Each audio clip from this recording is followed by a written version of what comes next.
Hi student, இன்றைக்கி நாம் பொதுத்தமிழ் TNPSC பொதுத்தமிழுக்கு +1 புக்கில் இருக்கிற நூல்வெளி பாக்ஸும் முக்கியமான இந்த குட்டி குட்டி பாக்ஸு முக்கியமான குறிப்புகள் எல்லாம் இந்த வீடியோவில் பார்க்கலாம். ஃபஸ்ட்டு இதில் டோட்டலாக 8 இயல்கள் இருக்குது. அதில் இருக்க நூல்வெளிகளும் முக்கியமான பாக்ஸ் குறிப்புகளும் பார்க்கலாம். ஃபஸ்ட்டு இயல் 1 யுகத்தின் பாடல். நூல்வெளி. கவிஞர் சு. வில்வரத்தினம் யாழ்ப்பாணத்தில் உள்ள பூங்குடி தீவில் பிறந்தார். இவருடைய கவிதைகள் மொத்தமாக உயிர்த்தெழும் காலத்துக்காக எனும் தலைப்பில் 2001 தொகுக்கப்பட்டன. நெக்ஸ்ட்டு, தன் இனத்தையும் மொழியையும் பாடாத கவிதை வேறில்லாத மரம் கூடில்லாத பறவை. இது சொன்னவர் ரசூல் கம்சதேவ். இது ஒரு டைம் குரூப் 4ல் இந்த கொஸ்டின் கேட்டிருக்காங்க. இந்த பாக்ஸில் பேச்சு மொழியும் கவிதை மொழியும்ல கலைகளின் உச்சம் கவிதை என்பர். அக்கவிதையினை இயற்றுவதும் பேசுவது போல் எழுதுவதும் உத்தமம் என்றும் அதுவே மானுடத்திற்கும் எழுத்தாளர்களுக்கும் செய்யும் கடமை என்றும் கூறினார் மகாகவி பாரதியார். சரி, இதை நல்லா நோட் பண்ணிக்கோங்க. எழுத்து மொழியை கடந்து பேச்சு மொழி எவ்வாறு கவிதைக்கு நெருக்கமாக இருக்கிறது இந்த கட்டுரையில் பார்க்குறோம். ஆனால் பாருங்கள், கலைகளின் உச்சம் கவிதை தான். கவிதையினை இயன்றவரை பேசுவது போல் எழுதுவது உத்தமம் என்றும் அதுவே மானுடத்திற்கும் எழுத்தாளர்களுக்கும் செய்யும் கடமை என்றும் கூறியவர் மகாகவி பாரதியார். நெக்ஸ்ட், வால்ட் விட்மன் அமெரிக்காவை சேர்ந்தவர். இவர் கவிஞர், இதழாளர், கட்டுரையாளர், புதுக்கவிதை இயக்கத்தை தோற்றுவித்தவர். புதுக்கவிதை இயக்கத்தை தோற்றுவித்தவர் யாருன்னா வால்ட் விட்மன். இவருடைய புள்ளின் இதழ்கள் என்ற நூல் உலக புகழ் பெற்றது. நெக்ஸ்ட்டு, ஸ்டெபான் மல்லார்மே பிரான்ஸ் நாட்டைச் சேர்ந்தவர். ஆங்கிலேய ஆசிரியராக பணியாற்றியவர். இவரை புரிந்து கொள்வதன் மூலமே குறியீட்டையத்தையும் புரிந்து கொள்ள முடியும். நெக்ஸ்ட், பாப்லோ நெருடா தென் அமெரிக்காவில் உள்ள சிலி நாட்டில் பிறந்தவர். லத்தீன் அமெரிக்காவின் மிகச்சிறந்த கவிஞர். தன்னுடைய கவிதைகளுக்காக 1971 இலக்கியத்திற்கான நோபல் பரிசு பெற்றவர் பாப்லோ நெருடா. இவர் சிலி நாட்டில் பிறந்தவர். நூல்வெளி. ராஜேந்திரன் என்னும் இயற்பெயர் கொண்ட இந்திரன் சிறந்த கலை விமர்சகர், கவிஞர், மொழிபெயர்ப்பாளர், ஓவியர் என பன்முகத்தன்மை கொண்டவர். ஒரிய மொழி கவிஞர் மனோரமா பிஸ்வாஸின் பறவைகள் ஒருவேளை தூங்கப் போயிருக்கலாம் என்னும் நூலின் மொழிபெயர்ப்பு நூலாக 2011 சாகித்ய அகாதமியின் விருது பெற்றுள்ளார். முப்பட்டை நகரம், சாம்பல் வார்த்தைகள் உள்ளிட்ட கவிதை நூல்களையும் தமிழ் அழகியல், நவீன ஓவியம் உள்ளிட்ட கட்டுரை நூல்களையும் படைத்துள்ளார். வெளிச்சம், நுண்கலை ஆகிய இதழ்களை நடத்தியுள்ளார். வெளிச்சம், நுண்கலை ஆகிய இதழ்களை நடத்தினவர் யாருன்னா ராஜேந்திரன். அவருடைய இயற்பெயர் இந்திரன். பாடப்பகுதியில் கவிதை மொழி. வால்ட் விட்மன் ஆங்கிலேயத்திலிருந்து தமிழில் எதுனா சங்கர் ஜெயராமன் தான் மொழிபெயர்த்திருக்காரு. மல்லார்மே இவருடைய கவிதைகளை பிரெஞ்சு மொழியில் இருந்திருக்கு. அது தமிழில் வே. ஸ்ரீராம். பாப்லோ நெருடா இவர் ஆங்கிலத்தில் எழுதின கவிதை. தமிழில் யாருன்னா ஆர்.இரா. வெங்கடாஜலபதி தான் மொழிபெயர்த்திருக்காரு. நெக்ஸ்ட், நன்னூல். பாயிரம் பவணந்தி முனிவர் ஆசிரியர். நூலை புரிந்து கொள்ளவும் அதன் சிறப்பை உணர்ந்து விருப்பத்துடன் கற்கவும் பாயிரம் உதவுகிறது. தமிழின் முதல் இலக்கண நூலான தொல்காப்பியத்தில் இத்தகைய அமைப்பினை காணலாம். தொல்காப்பியத்தை அதன் உரைகளையும் பின்பற்றி எழுதப்பட்ட நூலான நன்னூலின் பொதுப்பாயிரம், சிறப்பாயிரம் ஆகியன குறிப்பிடப்பட்டுள்ளது. அவற்றுள் 7 நூற்பாக்கள் நம் பாடப்பகுதியில் இடம்பெற்றிருக்கு. நூல்வெளி. நன்னூல் தொல்காப்பியத்தை முதல் நூலாக கொண்ட வழிநூல் ஆகும். நன்னூல் தொல்காப்பியத்தை முதல் நூலாக கொண்ட வழிநூல் ஆகும். இது பொது ஆண்டு 13ஆம் நூற்றாண்டில் பவணந்தி முனிவரால் எழுதப்பட்ட தமிழ் இலக்கண நூலாகும். இந்நூல் எழுத்ததிகாரம், சொல்லதிகாரம் என 2 அதிகாரங்களாக பகுக்கப்பட்டுள்ளன. எழுத்ததிகாரம் எழுத்தியல், பதவியல், உயிரீற்று புணரியல், மெய்யீற்று புணரியல், உருபு புணரியல் என 5 பகுதிகளாகவும், சொல்லதிகாரம் பெயரியல், வினையியல், பொதுவியல், இடையியல், உயிரியல் என 5 பகுதிகளாகவும் அமைந்துள்ளது. சீயகங்கன் என்ற சிற்றரசர் கேட்டுக்கொண்டதால் பவணந்தி முனிவர் நன்னூலை இயற்றினார். நோட் பண்ணிக்கோங்க. சீயகங்கன் என்ற சிற்றரசர் கேட்டுக்கொண்டதுனால தான் பவணந்தி முனிவர் நன்னூலை இயற்றினார் இங்கே கொடுத்துருக்காங்க என பாயிரம் குறிப்பிடுகிறது. ஈரோடு மாவட்டம் மேட்டுப்புதூர் என்ற ஊரில் 8ஆம் தீர்க்கரங்கரான சந்திரபிரபாவின் கோயில் உள்ளது. இங்கே பவணந்தியாரின் உருவச் சிற்பமும் இங்கு இருக்கு. எங்கன்னா ஈரோடு மாவட்டம் மேட்டுப்புதூர். நெக்ஸ்ட் நூல்வெளி. எழுத்தாளர் ஆ. முத்துலிங்கம் இலங்கையில் உள்ள யாழ்ப்பாணத்துக்கு அருகிலுள்ள கொக்குக்குவில் கிராமத்தில் பிறந்தவர். பணி தொடர்பாக பல நாடுகளுக்கு பயணத்திற்கும் இவர் தற்போது கனடாவில் வசித்து வருகிறார். அக்கா மகாவின் ரயில் வண்டி, திகழ சக்கரம் உள்ளிட்ட பல சிறுகதை தொகுப்புகளை வெளியிட்டிருக்கிறாரு. வம்சவிருத்தி என்னும் சிறுகதை தொகுப்புக்காக 1996ஆம் ஆண்டு தமிழ்நாடு அரசின் முதல் பரிசினை பெற்றவர் இவர். வடக்கு வீதி என்னும் சிறுகதை தொகுப்புக்காக 1999 3 வருஷம் கழிச்சு இலங்கை அரசின் சாகித்ய பரிசையும் பெற்றிருக்கார். இலங்கை அரசினுடைய சாகித்ய பரிசையும் பெற்றிருக்காரு. தமிழ்நாடு அரசின் பரிசை 1996 பெற்றிருக்காரு. தெரியுமா? பனைமரத்திலிருந்து கிடைக்கும் பதனையிலிருந்து பனங்கற்கண்டு, கருப்பட்டி போன்றவற்றை தயாரித்து விற்பதன் மூலம் இவ்வாறு ஒரு பொருளை மேம்படுத்த மாற்றும் பொருளாக மாற்றுவது மதிப்பு கூட்டு பொருள் என அழைக்கப்படுகிறது. இயற்கை அனைத்தையும் வாரி வழங்கும் தாய், அதே நேரம் எளிதில் சிதைந்துவிடும் கைகளில் மென்மையானதும் கூட. நிலத்தின் வளத்தை அக்கறையுடன் நன்முறையில் பராமரித்தால் பதிலுக்கு அதுவும் மனிதன் தேவைகளை நல்ல முறையில் நிறைவு செய்யும். விவசாயத்தின் வசந்த காலமான இயற்கை வேளாண்மை எல்லா காலத்திலும் திகழும். இது சொன்னவர் யாருன்னா மாசானபு புகாகோ. ஏதிலி குருவிகளுடைய நூல்வெளி. மார்ச் 20 உலக சிட்டுக்குருவிகள் நாள். நூல்வெளி. வேலூர் மாவட்டம் பேரானம்பட்டைச் சேர்ந்த அழகிய பெரியவனின் இயற்பெயர் அரவிந்தன். புதினம், சிறுகதை, கவிதை, கட்டுரை போன்ற படைப்பு தளங்களில் இயக்குபவர். தகப்பன் கொடி புதினத்திற்காக 2003ஆம் ஆண்டில் தமிழக அரசின் விருது பெற்றவர். தகப்பன் கொடி அப்படிங்கிற புதினத்துக்காக 2023ஆம் ஆண்டில் தமிழக அரசின் விருது பெற்றிருக்காரு. அரசு பள்ளி ஒன்றில் ஆசிரியராகவும் பணிபுரிகிறார். குறடு, நெறிக்கட்டு உள்ளிட்ட சிறுகதை தொகுப்புகளும், உனக்கு எனக்குமான சொல், அரூப நஞ்சு ஆகிய கவிதை தொகுப்புகளும், மீள்கோணம், பெருகும் வேட்டை உள்ளிட்ட கட்டுரை தொகுப்புகளும் இவரின் படைப்புகளாகும். நெக்ஸ்ட் காவியத்துடைய நூல்வெளி. பிரமிழ் என்ற பெயரில் எழுதிய சிவராமலிங்கம் இலங்கையில் பிறந்தவர். சிவராமலிங்கம் பிரமிழ் அப்படிங்கிற பெயரில் தான் அவருடைய கவிதைகளாக எழுதியிருக்காரு. இலங்கையில் பிறந்தவர் இவர் மானுசந்திரம், அரூப் சிவராம், தருமு சிவராம் போன்ற பல புனைப்பெயர்களில் எழுதியவர். அரூப் சிவராம், தருமு சிவராம் போன்ற பல புனைப்பெயர்களில் எழுதியவர். புதுக்கவிதை, விமர்சனம், சிறுகவிதை, நாடகம், மொழியாக்கம் என விரிந்த தளத்தில் இயங்கியவர். ஓவியம், சிற்பம் ஆகியவற்றிலும் ஈடுபாடு கொண்டிருந்தார். இவருடைய கவிதைகள் முழுமையாக பிரமிழ் கவிதைகள் என்ற பெயரில் தொகுக்கப்பட்டுள்ளன. லங்காபுரி ராஜா உள்ளிட்ட சிறுகதை தொகுப்புகளும், நட்சத்திர வாசி என்னும் நாடகமும், வெயிலும் நிழலும் உள்ளிட்ட கட்டுரை தொகுப்புகளும் வெளிவந்துள்ளன.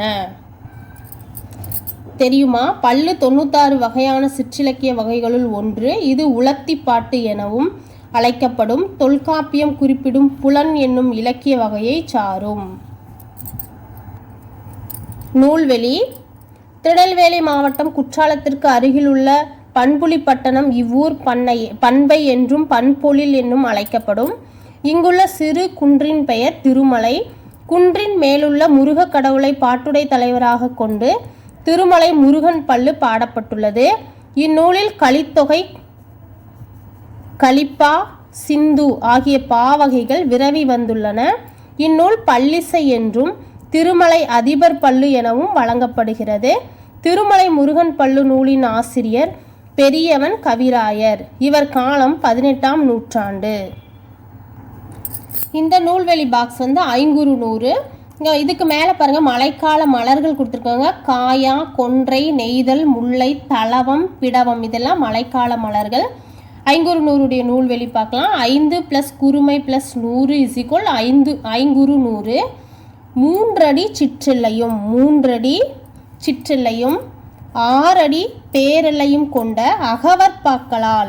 அகவற்பாக்களால் ஆன நூல் ஐங்குறு நூறு. திணை ஒன்றிற்கு 100 பாடலாக 5 திணைகளுக்கு 500 பாடல்கள் உள்ளன. இதில் 500 டோட்டலாக 500 பாடல்கள் இருக்குது. இது நம்ம வீடியோவில் ஆல்ரெடி நான் போட்டிருக்கேன் பாருங்கள். 5 திணைகளை பாடிய புலவர்கள். குறிஞ்சி திணை இது ரொம்ப முக்கியம், இதெல்லாம் நோட் பண்ணிக்கோங்க. இதில் 5 திணைகள் இருக்குல்ல, அதில் வந்து குறிஞ்சி திணையை பாடினவர் கபிலர், முல்லை திணையை பாடினவர் பேயானர், மருதத்திணையை பாடியவர் ஓரம் போகியார். மதுரைக்கு போகணுன்னா ஓரமாக போகணும், முல்லைப்பூ வச்சுட்டு போனால் பேய் பிடிச்சிக்கும் அப்படின்னு நான் ஞாபகம் வச்சுருந்த சின்ன சின்ன டிப்ஸ் வச்சு நான் படிச்சுட்டு இருந்தேன். உங்களுக்கு அது பிடிச்சிருந்தா இந்த டிப்ஸே ஃபாலோ பண்ணிக்கோங்க. குறிஞ்சி திணை கபிலர், முல்லை திணை பேயினார், மருதத்திணை ஓரம் போகியார், நெய்தல் திணை நெய் வந்து அம்மா தான் கொடுப்பாங்கன்னு நான் ஞாபகம் வச்சுக்குவேன். நெய்தல் திணை எழுதினவர் அம்மூவனார். பாலை திணை பாலைவனம் பக்கம் போனால் ஆந்தை இருக்கும் அப்படின்னு ஞாபகம் வச்சுட்டேன். நீங்கள் உங்களுக்கு பிடிச்சிருந்தா வச்சுக்கோங்க, இல்லை வேறு டிப்ஸ் வச்சுக்கோங்க. பாலைத்திணை எழுதினவர் ஓதலாந்தையார். ஐங்குறு நூற்றின் கடவுள் வாழ்த்து பாடலை பாடியவர் பாரதம் பாடிய பெருந்தேவனார். இதெல்லாம் ரொம்ப ரொம்ப இம்பார்ட்டன்ட். இந்நூலை தொகுத்தவர் புலத்துரி முற்றில கூடலூர் கிழார். புலத்துறை முற்றிய கூடலூர் கிழார். நான் என்னுடைய வீடியோவில் பாஸ்டில் சேனலில் போய் பாருங்கள். இந்தந்த ஐங்குறு நூறு இந்த மாதிரி எல்லா இதுக்கும் விரிவாக வந்து தொகுத்தவர், தொகுப்பித்தவர், பாடல்களுடைய எண்ணிக்கை அதெல்லாம் வீடியோவில் கொடுத்துருக்கேன். போய் செக் பண்ணி பாருங்கள், உங்களுக்கு யூஸ்ஃபுல்லாக இருக்கும். ஐங்குறு நூறு தொகுத்தவர் புலத்துறை முற்றிய கூடலூர் கிழார். தொகுப்பித்தவர் யானை கட்சே மாந்தரஞ்ச் சேர இரும்பொறை. யானைக்கட்சை மாந்தரு சேரல் இரும்பொறை தொகுப்பித்தவர் பேயனார். சங்ககால புலவர்களுள் ஒருவர். இவர் இயற்றிய 105 பாடல்கள் கிடைத்துள்ளன. திகண்டுகளில் யானையை குறிக்கும் வேறு சொற்கள்: கயம், வேலம், களிறு, பிளிறு, கலபம், மாதங்கம், கைமா, வாரணம், அஞ்சானவதி, அத்தி, அத்தினி, அரசுவா, அல்லியன், அனுபமை, ஆனை, இபம், இரதி, குஞ்சரம், வல்விலங்கு, கரி, அஞ்சனம் இதெல்லாம் வந்து நிகண்டுகளில் யானைகளை குறிக்கும் வேறு சொற்கள். இந்த பாக்ஸில் கால்வரை நில்லா கடுங்களிற்று ஒருத்தல் யாழ்வரை தங்கி யாக்கு இந்த வரிகள், இந்த பாடல் வரிகள் கலித்தொகையில் இடம்பெற்றிருக்கு. இதை நோட் பண்ணிக்கோங்க ஸ்டூடெண்ட். இங்கே பேஜ் நம்பர் 53ல் மொழியை ஆள்வோம் சான்றோர் சித்திரம்னு ஒரு பேராகிராஃப் கொடுத்துருக்காங்க. இது இம்பார்ட்டன்ட், இதை பார்த்துக்கலாம். தமிழிசை இயக்கத்தின் தந்தை என்று போற்றப்படுபவர் ஆபிரகாம் பண்டிதர். தமிழிசை இயக்கத்தின் தந்தை என்று போற்றப்படுபவர் ஆபிரகாம் பண்டிதர். தென்காசிக்கு அருகேயுள்ள சாம்பவர் வடகரை என்னும் சிற்றூரில் பிறந்தவர். இளமையிலே புகைப்படக்கலை, அச்சுக்கலை, ஜோதிடம், மருத்துவம், இசை ஆகிய துறைகளில் பெரு விருப்பம் கொண்டு நேரம் கிடைக்கும் போதெல்லாம் அதன் நுட்பங்களை பயின்றார். திண்டுக்கல்லில் ஆசிரியராக பணியாற்றும் போதே சித்த மருத்துவத்தில் சீரிய அறிவு பெற்று மக்களால் அன்புடன் பண்டுவர், நோட் பண்ணிக்கோங்க, பண்டுவர்னா மருத்துவர் தான். இப்படி அழைக்கப்பட்டவர் யாருன்னா மக்களால் அன்புடன் அழைக்கப்பட்டவர் ஆபிரகாம் பண்டிதர் தான். பண்டுவர்னு அழைக்கப்பட்டிருக்காரு என்று அழைக்கப்பட்டார். சில ஆண்டுகள் பணியாற்ற பின் அதை விடுத்து முழுமையாக சித்த மருத்துவத்தில் கவனம் செலுத்தினார். தஞ்சையில் குடியேறினால் மக்கள் அவரை பண்டிதர் என அழைக்க தொடங்கினர். தஞ்சைக்கு வந்ததுக்கு அப்புறம் தான் அவர் வந்து பண்டிதர் என அழைக்க தொடங்கியிருக்காங்க.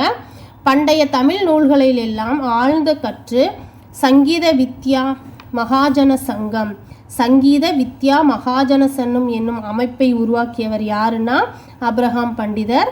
தமது சொந்த செலவிலேயே தமிழிசை மாநாடுகள் நடத்தினார். அனைத்திந்திய அளவில் நடந்த இசை மாநாடுகளுக்கு சென்று உரையாற்றினார். அனைத்திந்திய அளவில் நடந்த இசை மாநாடுகளுக்கு போய் தலைமையாற்றி உரையாற்றியவர் யாருன்னா ஆபிரகாம் பண்டிதர். அவருடைய இசைத்தமிழ் தொண்டின் சிகரம் கருணாமித்ர சாகரம் 71 ஆண்டுகள் வாழ்ந்து தமிழுக்கு தொண்டு செய்தவர் ஆப்ரஹாம் பண்டிதர். இவர் ஆப்ரஹாம் பண்டிதர் 1859 1919. இந்த லெசன் இயல் 3 மலை இடப்பெயர்கள். இதில் பாருங்கள், இந்த பாக்ஸை மால் பஹாடியா ஜார்க்கண்டில் சொல்கிறாங்க. மலை அரையன், இது மலைகளுடைய பெயர்கள் தான், இந்த சொல்ல தான் இப்படியெல்லாம் சொல்கிறாங்கன்னு இதில் குறிப்பிட்டிருக்காங்க. மலை அரையன் மேற்கு தொடர்ச்சி மலைகள் கேரளம். மலக்குறவன் திராவிடர்கள் மலை பெருமிதம். இதெல்லாம் பழங்குடியினருடைய இனக்குழுக்களுடைய பெயர்கள் தான் கொடுத்துருக்காங்க. மால் பஹாடியா ஜார்க்கண்டு. மலை அரையன் மேற்கு தொடர்ச்சி மலைகள் கேரளம். மலக்குறவன் நெடுமங்காடு கேரளம். மலமூத்தன் எர்நாட் கேரளம். மலப்பணிக்கர் வடகேரளம். மலையன் பாலக்காடு கேரளம். மலவேடா இடுக்கி கேரளம். மலேரு தட்சிண கன்னடா கர்நாடகம். நெக்ஸ்ட்டு கோட்டா நீலகிரி தமிழ்நாட்டில் இருக்காங்க. கோண்டா தோரா இதெல்லாம் பழங்குடியினருடைய பெயர்கள். கோண்டா தோரா ஆந்திர பிரதேசம். கோண்டு கொய்டர் இது ஒடிஷா. ஸ்டூடெண்ட், இந்த பாக்ஸில் திராவிட சொற்கள் மாநிலம் மாவட்டம் கொடுத்துருக்காங்க. இந்த அட்டவணையில் மலை உத்தரகாண்ட் சமோலி ஜார்க்கண்டு உத்தரப்பிரதேசம். கும்லா ஜவுன்பூர் மாவட்டம். வரை அப்படின்னு குஜராத்து. வல்ஷட் மகாராஷ்டிரா தானே. ஹிமாச்சல் பிரதேசம் காங்க்ரா. மலா பஞ்சாப் ராஜஸ்தான் கர்நாடகம்.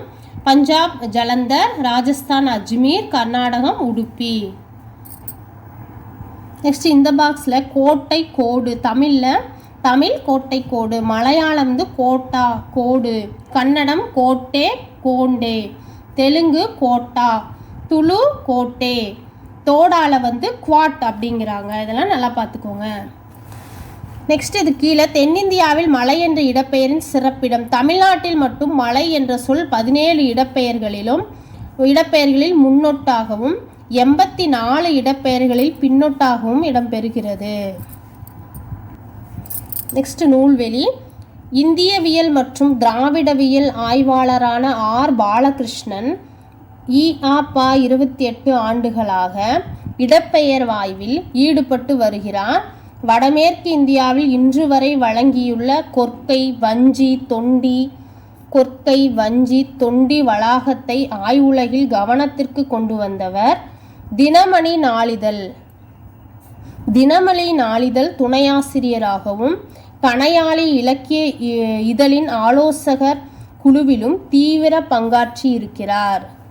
பாலகிருஷ்ணன் தான் தினமணி நாளிதழ துணை ஆசிரியராகவும் கணையாளி இலக்கிய இதழின் ஆலோசகர் குழுவிலும் தீவிர பங்காற்றி இருக்கிறார். அன்புள்ள அம்மா, சிறகுள்ள வானம் உள்ளிட்டவை இவர்தம் நூல்கள். 1984 ஆண்டு இந்திய ஆட்சிப்பணி தேர்வை முதலாக முழுவதுமாக தமிழிலேயே எழுதி முதல் முயற்சியிலேயே தேர்ச்சி பெற்றவர். இது நல்லா நோட் பண்ணிக்கோங்க, இது இம்பார்ட்டன்ட். 1984 ஆண்டு இந்திய ஆட்சிப்பணி தேர்வை முதலாக முழுவதுமாக தமிழிலேயே எழுதியிருக்காரு. தமிழிலே எழுதி முதல் முயற்சியிலேயே தேர்ச்சி பெற்றவர் யாருன்னா ஆர் பாலகிருஷ்ணன்.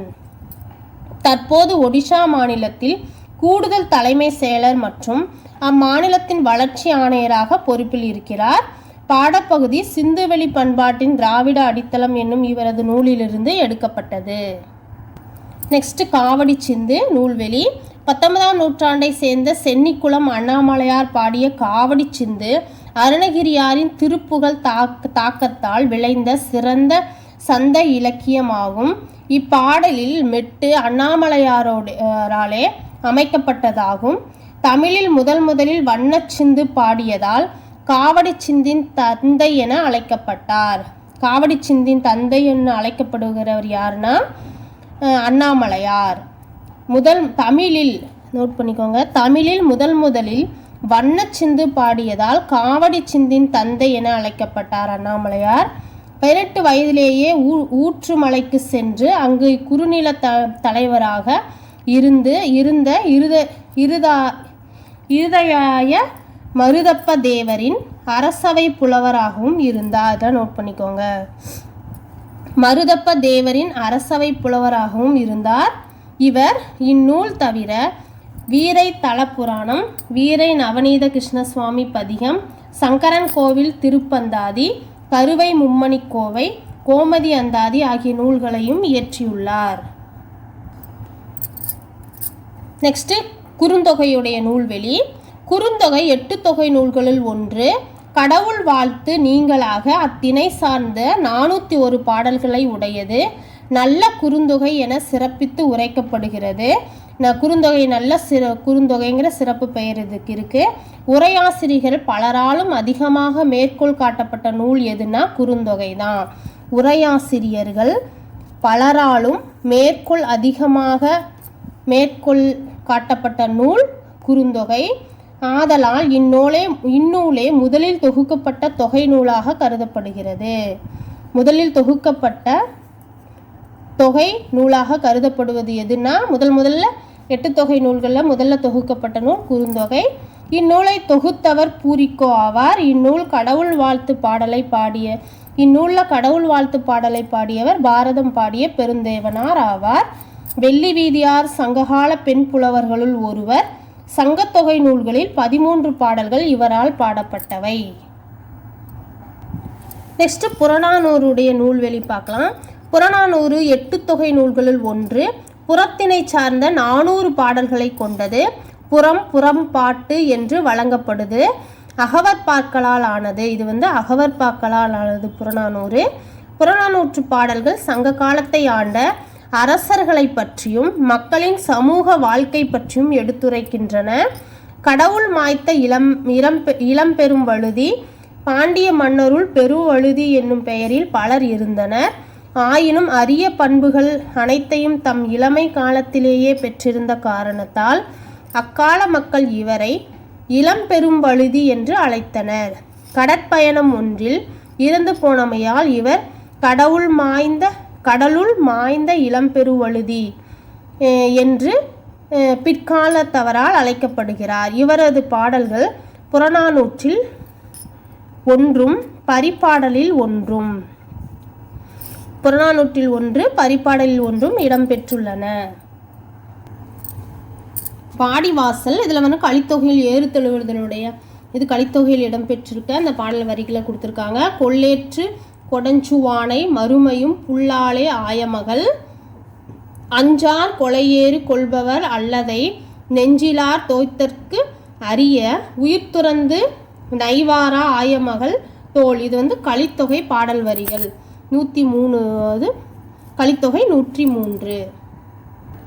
வாடிவாசலுடைய நூல்வெளி பார்க்கலாம்.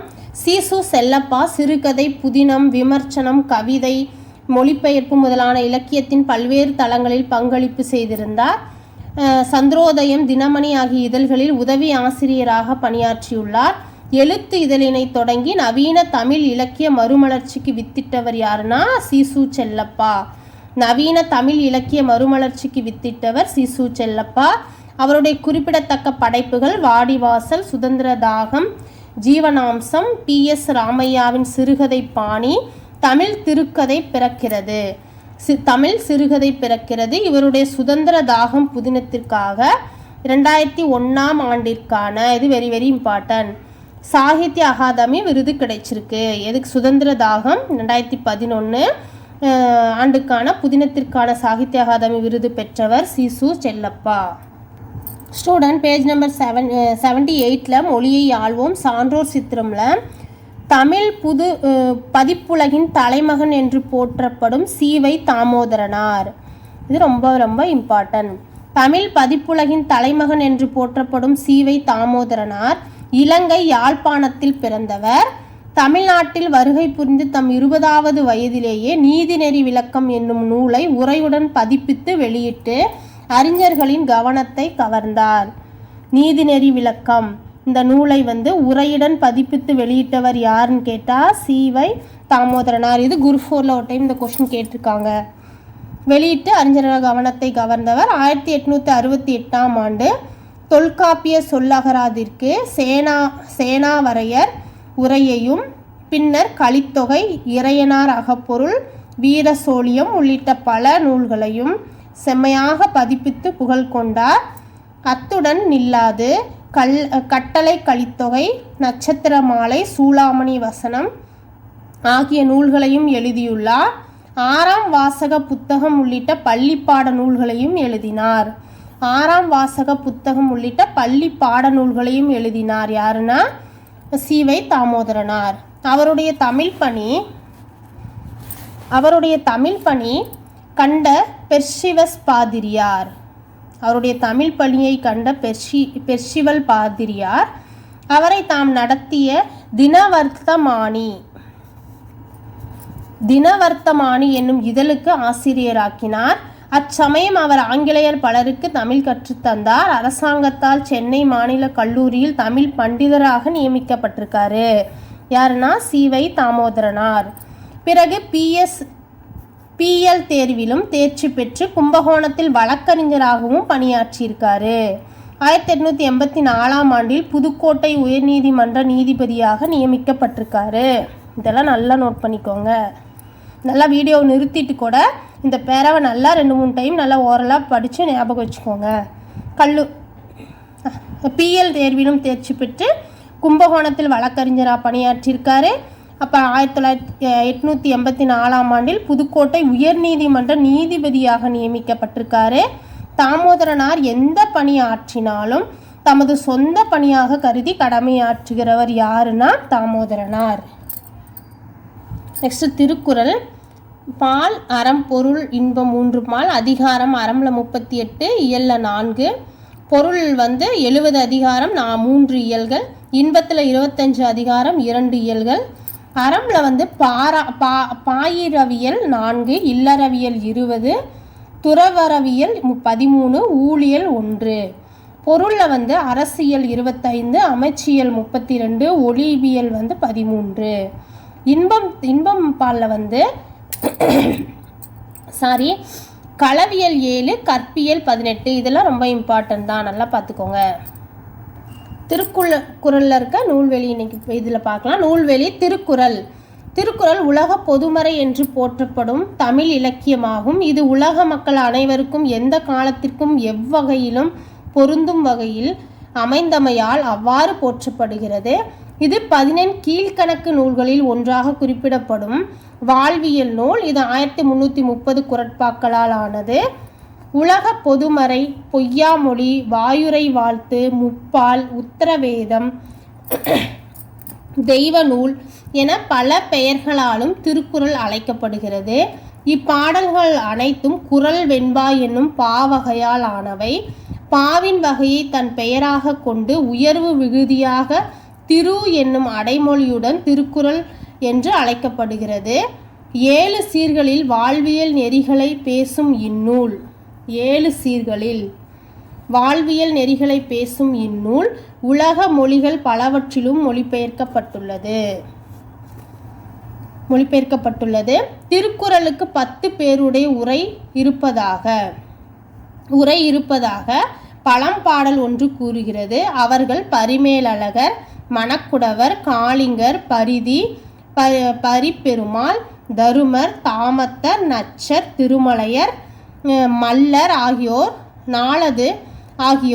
நாளது வரையிலும் பலர் உரை எழுதும் சிறப்பு பெற்றது இந்நூல்.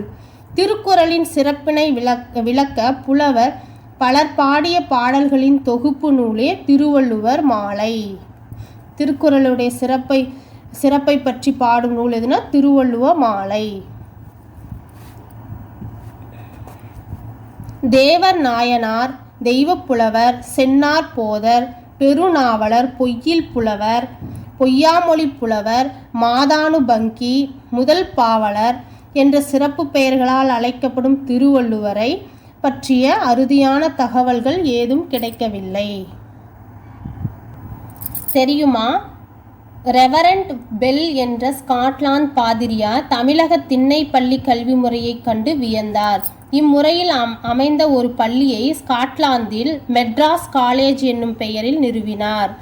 அங்கு இக்கல்வி முறை மெட்ராஸ் சிஸ்டம், பெல் சிஸ்டம் மற்றும் மானிட்டரி சிஸ்டம் என்று அழைக்கப்படுகிறது. எங்கன்னா ஸ்காட்லாந்தில்.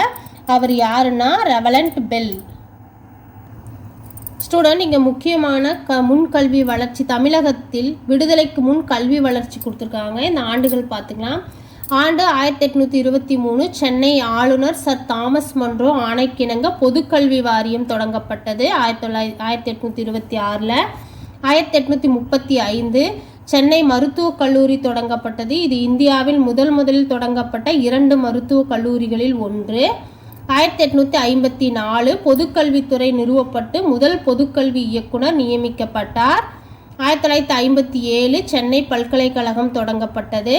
1959 1794 தொடங்கப்பட்ட ஸ்கூல் ஆஃப் சர்வே என்ற நிறுவனம் 1859 கிண்டி பொறியியல் கல்லூரியாக வளர்ச்சியடைந்தது. 1910 தமிழ்நாடு இடைக்கல்வி வாரியம் தொடங்கப்பட்டது. 1911 பள்ளியுறுதி வகுப்பு மாநில அளவிலான பொதுத் தேர்வில் நடைமுறைக்கு வந்தது. நெக்ஸ்ட் நற்றிணையுடைய நூல்வெளி பார்க்கலாம். நற்றிணை 8 தொகை நூல்களில் முதலாவதாக வைத்து போற்றப்படுவதாகும். நல்ல திணை என்ற அடைமொழியால் போற்றப்படும் சிறப்பினை உடையது. இது 400 பாடல்களை கொண்டது. 9 அடி சிற்றில்லையும் 12 அடி பேரில்லையும் கொண்டது. அங்கே 500 பார்த்தோம், அது 3 அடி சிற்றில்லை 6 அடி பேரில்லை. இது நற்றிணை 9 அடி சிற்றில்லை 12 அடி பேரில்லை கொண்டது. நற்றிணையை தொகுப்பித்தவன் பன்னாடு தந்த பாண்டியன் மாறன் வழுதி தொகுப்பித்தவன். இதன் கடவுள் வாழ்த்து பாடலை பாடியவர் பாரதம் பாடிய பெருந்தேவனார் தான். போதனார் சங்ககால புலவர். நற்றிணையில் 110ஆம் பாடலை மட்டும் பாடியுள்ளார். நற்றிணையில் பேரெல்லை 12 அடி விதிவிலக்காக 13 அடிகளை கொண்டதாக இவரது பாடல் அமைந்துள்ளது. இவர் போதனார், இவர் பாடின பாடல் மட்டும் 12 அடி தான் பேரெல்லை, ஆனால் 13 அடிகளை கொண்ட.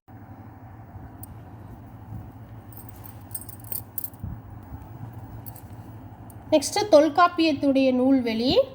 நமக்கு கிடைத்த தமிழ் நூல்களின் காலத்தால் பழமையான இலக்கண நூல் தொல்காப்பியம். இதன் ஆசிரியர் தொல்காப்பியர். தொல்காப்பியம் எழுத்து சொல் பொருள் என 3 அதிகாரங்களை கொண்டது. ஒவ்வொரு அதிகாரத்திற்கும் 9 இயலாக மொத்தம் 27 இயல்கள் உள்ளன. தொல்காப்பியத்திற்கு பலர் உரை எழுதியுள்ளனர். அவர்களுள் பழமையான உரையாசிரியர்கள் இளம்பூரணார், நச்சினிக்கினியார், கல்லாடனார், சேனை வரையர், தெய்வச்சிலையார், பேராசிரியர் ஆகியோர் ஆவர். நச்சினிக்கினியரின் சிறப்பாயிர உரை விளக்கத்தில் உள்ள பாடல் பாடமாக இடம்பெற்றுள்ளது. ஸ்டூடெண்ட் இங்கே பேஜ் நம்பர் 112 மொழியை ஆள்வோம் சான்றோர் சித்திரம். இதில் ஜியு போப் பற்றி கொடுத்துருக்காங்க. செந்தமிழ் செம்மல் டாக்டர் ஜியு போப் 1839ஆம் ஆண்டில் தென்னிந்தியாவிற்கு வந்தார். சென்னையை அடைந்த போப் சாந்தோம் என்னும் இடத்தில் முதலாக தமிழ் உரையை படித்து சொற்பொழிவாற்றினார். ஆங்கிலேயரான அவரின் தமிழுரை கூடியிருந்த தமிழர்களுக்கு பெரு வியப்பளித்தது. தமிழ் மொழியை பயிலத் தொடங்கிய சிறிது காலத்திலேயே ஐரோப்பியரும் படித்து பயன்பெற வேண்டுமென்ற எண்ணத்தில் தமிழ் நூல்களை ஆங்கிலத்தில் மொழிபெயர்த்ததாக குறிப்பிட்டுள்ளார். இவரது திருக்குறள், திருவாசக ஆங்கிலேய மொழிபெயர்ப்புகள் சிறப்பு வாய்ந்தவை. போப் அவர்கள் தஞ்சாவூரில் வாழ்ந்தபோது தமிழ் இலக்கிய இலக்கணங்களை தெளிவுற அறிந்தார். அப்போதுதான் தொல்காப்பியம், நன்னூல் முதலிய பேர் இலக்கண நூல்களை பாடசாலை மாணவர் படிப்பது எளிதன்று என்பதை கண்டு சிறிய தமிழ் இலக்கண நூல் சிலவற்றை எழுதி வெளியிட்டார். ஐரோப்பியர் தமிழ் மொழியை இங்கே பாருங்கள், ஜியு போப் 1820 1908 வரை அவருடைய ஆண்டு. ஐரோப்பியர்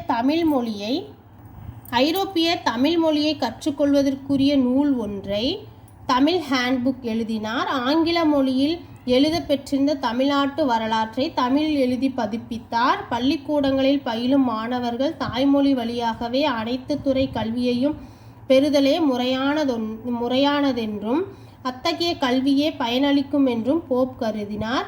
70 ஆண்டுகள் தமிழோடு வாழ்ந்திருந்து தமிழுக்கு நலம் செய்த பெரியார் ஜியு போப் ஆவார். நெக்ஸ்ட் கீழே 5th பொறுத்துக்கு எது கொடுத்துருக்காங்க பாருங்க. அந்த பொறுத்து சொல்லி தொல்காப்பியம் இலக்கண நூல், திருக்குறள் அறநூல், புறநானூறு சங்க நூல், திருவாசகம் பக்தி நூல். ஸ்டூடெண்ட், இன்றைக்கி நாம் 4 இயல்களில் 11th ஸ்டாண்டர்ட் தமிழில் 4 இயல்களில் இருக்க நூல்வெளிகள் முக்கியமான குறிப்புகள் பார்த்துருக்கோம். நெக்ஸ்ட் வீடியோவில் மீதம் இருக்க 4 இயல்களை பார்க்கலாம். இந்த வீடியோ நல்லா பார்த்து படிச்சுக்கோங்க. இந்த வீடியோ பிடிச்சிருந்தால் மறக்காமல் சப்ஸ்கிரைப் பண்ணுங்கள். உங்கள் விருப்பங்களை கமெண்ட் பாக்ஸில் தெரிவிங்க. நன்றி, வணக்கம்.